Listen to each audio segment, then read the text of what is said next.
Hello friends, कैसे हैं आप लोग। आपका स्वागत है मेरे चैनल पे जिसका नाम है चैनल अफेयर्स। मैं हूं शुभम शर्मा। अगर आप किसी भी कम्पिटिटिव एग्ज़ाम की तैयारी कर रहे हैं या आपको इन जनरल भी जीके और जीएस जानने में इंटरेस्ट है तो आप प्लीज़ मेरे चैनल को सब्सक्राइब करिए और मेरी और वीडियोज़ को भी देखिए। चलिए आज के टॉपिक की तरफ बढ़ते हैं। हमारा आज का टॉपिक है justice N V Ramana takes oath as 48th chief justice of India. Recently आपको पता ही होगा, बहुत न्यूज़ में है कि हमारे 47 चीफ जस्टिस ऑफ इंडिया थे जो शरद अरविंद बोबड़े जी थे, वो अब रिसेंटली रिटायर हुए हैं। और उनके द्वारा नॉमिनेटेड जो next chief justice of India होना था जिन्हें एन वी रमन्ना, उन्होंने आज सुबह ही अपनी ओथ ले ली है और वो 48th chief justice of India हो गए हैं। चलिए इसी वीडियो को देखने के लिए आगे बढ़ते हैं। ये एक एएनआई का ट्वीट देख सकते हैं कि जस्टिस एन वी रमन्ना ने अपनी ओथ ली है प्रेसिडेंट रामनाथ कोविंद जी की प्रेजेंस में एट राष्ट्रपति भवन। चलिए आगे बढ़ते हैं। ये न्यूज़ आप रिसेंटली आपने सुनी होगी। जस्टिस नाथुलापति वेंकटा रमन्ना, जो कि उनका पूरा नाम है, उन्होंने 48 चीफ जस्टिस ऑफ इंडिया की ओथ ली है रिसेंटली। जस्टिस रमन्ना जो है वो अपने ऑफिस को 16 मंथ्स के लिए संभालेंगे और वो रिटायर करेंगे अगस्त 26, 2022 में। प्रेसिडेंट रामनाथ कोविंद हैं, उन्होंने अब जस्टिस रमन्ना को अपनी ओथ दिलाई है और ये ओथ सेरेमनी जो पूरी हुई है आज सुबह ही राष्ट्रपति भवन में पूरी हुई है।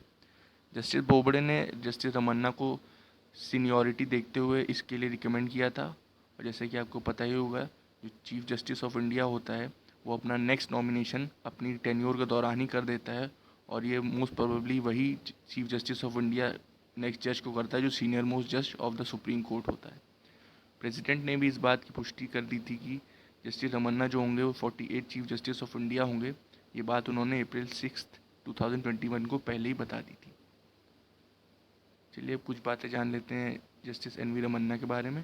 एन वी रमन्ना जी जो थे वो अगस्त 27, 1957 को पूनावरम नाम के एक गांव में जो कृष्णा डिस्ट्रिक्ट में है, आंध्र प्रदेश स्टेट में, वहां पैदा हुए थे। जस्टिस रमन्ना 3 भाई बहनों में सबसे छोटे हैं। उनके पिता जो थे नाथुलापति गणपति राव और उनकी माता सरोजनी एक बहुत ही हम्बल एग्रीकल्चरिस्ट थे।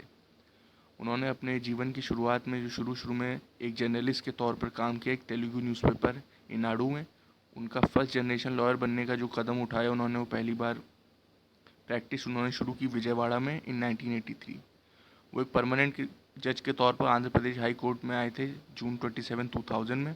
उन्होंने acting chief justice of Andhra Pradesh high court के तौर पर भी काम किया। उन्होंने ये काम मार्च 10, 2013 से मई 20, 2013 के बीच में किया। चलिए आगे बढ़ते हैं।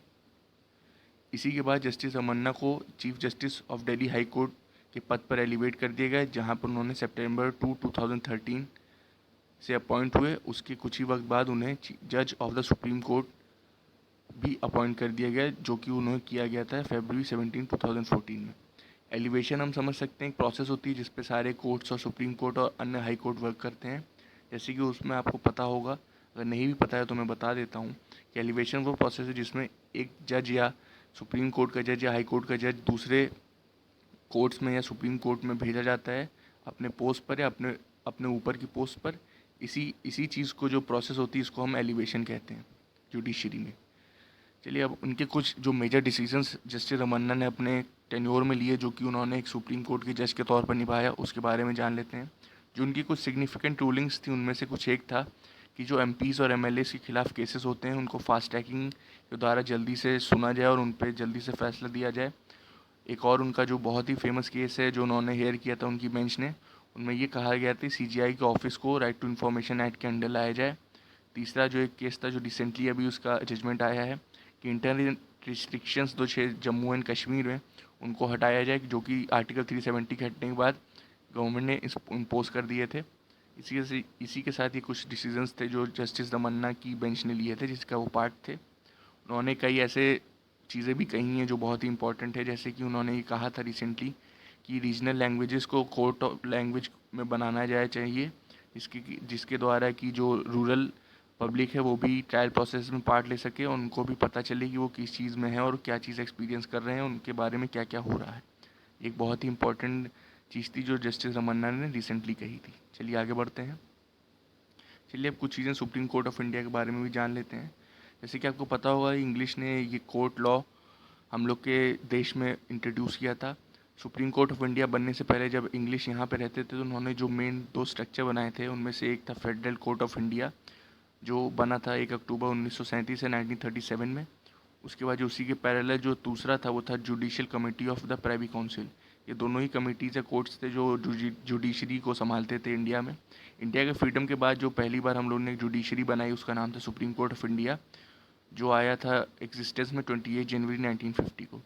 इसने इन दोनों ही कमिटीज़ को, या आप कह सकते हैं पहले के सिस्टम को ओवरटेक करते हुए इसमें एक बेटरमेंट लाया। चीफ जस्टिस ऑफ इंडिया जो होते हैं वो चीफ जज होते हैं सुप्रीम कोर्ट के। सुप्रीम कोर्ट में जो जजों की मैक्सिमम स्ट्रेंथ होती है वो 34 होती है, जिसमें से 33 जजेस होते हैं और 34 जो होते हैं वो चीफ जस्टिस ऑफ इंडिया खुद होते हैं। इनमें इनके पास कई ऐसी एक्सटेंसिव पावर्स होती हैं जो अलग अलग जगहों पर यूज़ की जा सकती हैं। ये एडवाइजरी जुरिस्डिक्शन भी कर सकते हैं और अगर अलग गवर्नमेंट्स को, या आप कह सकते हैं और कोर्ट्स को एडवाइस कर सकते हैं और बेटरमेंट के लिए काम करते ही करते हैं। चलिए आगे बढ़ते हैं। चलिए अब कुछ फैक्ट जान लेते हैं चीफ जस्टिस ऑफ इंडिया के बारे में। चीफ जस्टिस ऑफ इंडिया जो होते हैं वो प्रेसिडेंट ऑफ इंडिया के द्वारा अपॉइंट किए जाते हैं, वो डायरेक्ट उन्हीं के अंडर काम करते हैं। वो जो चीफ जस्टिस ऑफ इंडिया होता है वो सुप्रीम कोर्ट का सीनियर मोस्ट जज होता है और वही सारे एलोकेशंस ऑफ केसेस और अपॉइंटमेंट्स करता है और बेंचों को जो सुप्रीम कोर्ट ऑफ इंडिया के अंडर वर्क कर रही होती हैं। वो कई ऐसे चीज़ें भी कर सकता है, जैसे कि और हाई कोर्ट्स को आदेश देना और हाई कोर्ट्स के द्वारा कुछ ऐसी अपील्स को सुनना जो सीनियर मोस्ट जजेस सुनते हैं अपने बेंचेस में। President discharge of function act 1969 में कहा गया है कि अगर प्रेसिडेंट की पोस्ट और वाइस प्रेसिडेंट की पोस्ट अगर वेकेंट हो जाए किन्हीं हालातों की वजह से, तो जो चीफ जस्टिस ऑफ इंडिया है वो प्रेसिडेंट की तरह एक रूल कर सकता है जब तक कि न्यू प्रेसिडेंट या वाइस प्रेसिडेंट का चुनाव नहीं हो जाता। चलिए आगे बढ़ते हैं। ये कुछ और चीज़ें हम लोग देख लेते हैं कि जब रिपब्लिक ऑफ इंडिया का फॉर्मेशन हुआ था 26 जनवरी 1950 को, तो 48 जजेस थे जो chief justice of India H J. Kania के अंदर आते थे। जो 16 चीफ जस्टिस यशवंत विष्णु थे, उन्होंने लॉन्गेस्ट सर्विंग चीफ जस्टिस जो कि 7 सालों तक सर्व किया था वो थे। और जो 22nd चीफ जस्टिस थे कमल नारायण सिंह, उन्होंने शॉर्टेस्ट सर्विंग चीफ जज थे जिन्होंने सिर्फ 17 दिन तक काम किया था। एक कंट्रोवर्सी भी अभी रिसेंटली सामने आई थी जो हमारे प्रेजेंट चीफ जस्टिस हैं एन.वी. रमन्ना, उनके साथ। इन अक्टूबर 2020 आंध्र प्रदेश के जो present chief minister Y S. Jaganmohan Reddy ने, उन्होंने जस्टिस एन.वी. रमन्ना पर करप्शन के चार्जेस लगाए थे और उन्होंने ये भी कहा था कि उनको एन.वी. रमन्ना जी और उनकी फैमिली ने अमरावती, जो कि एक जगह है आंध्र प्रदेश में, उसमें गैरकानूनी तौर से लैंड एक्विजिशन का भी कुछ काम किया है जो कि बहुत ही गैर ज़रूरी है, बहुत ही ज़्यादा ख़राब था। इसी के बाद 2020 में जब अटॉर्नी जनरल ऑफ इंडिया के वेणुगोपाल के बाद सामने ऐसी पेशकश आई है, आप कह सकते हैं ऐसे वो पेशकश आई कि जो chief minister of Andhra Pradesh है उनके खिलाफ कंटेम्प्ट ऑफ कोर्ट की प्रक्रिया को शुरू किया जाए, पर उन्होंने ये करने से मना कर दिया। उन्होंने कहा कि ये कोर्ट का अंदरूनी मामला है और उन्होंने ऐसा करने से बिल्कुल मना कर दिया।